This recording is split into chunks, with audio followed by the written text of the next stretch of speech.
ശിവനും ഭക്തനായ കണ്ണപ്പനും. പണ്ട് കാളഹസ്തിയിലെ കാടുകളിൽ തിന്നൻ എന്നു പേരായ ഒരു വേട്ടക്കാരൻ ഉണ്ടായിരുന്നു. മൃഗങ്ങളെ വേട്ടയാടി ജീവിച്ചിരുന്ന അവൻ ശാസ്ത്രങ്ങളോ ആചാരങ്ങളോ അറിയില്ലായിരുന്നു. എന്നാൽ ഭഗവാൻ ശിവനോട് അവന് അളവറ്റ ഭക്തിയുണ്ടായിരുന്നു.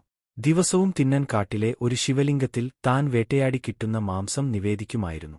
വായിൽ കുത്തിക്കൊണ്ടുവരുന്ന വെള്ളം കൊണ്ട് ലിംഗം കഴുകുകയും തലയിൽ ചൂടിയ പൂക്കൾ കൊണ്ട് അർച്ചന നടത്തുകയും ചെയ്യും. ഇതുകണ്ട് അവിടെയുള്ള പൂജാരി അസ്വസ്ഥനായി.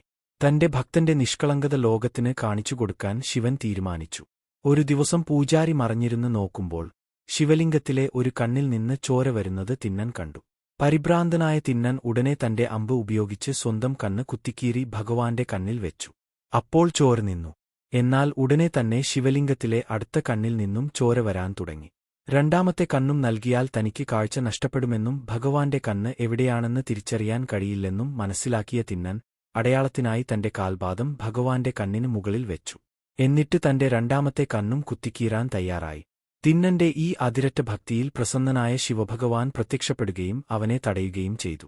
ഭഗവാൻ തിന്നൻ കാഴ്ച തിരിച്ചുനൽകുകയും അവനെ കണ്ണപ്പൻ, കണ്ണ് അർപ്പിച്ചവൻ എന്ന് വിളിക്കുകയും ചെയ്തു.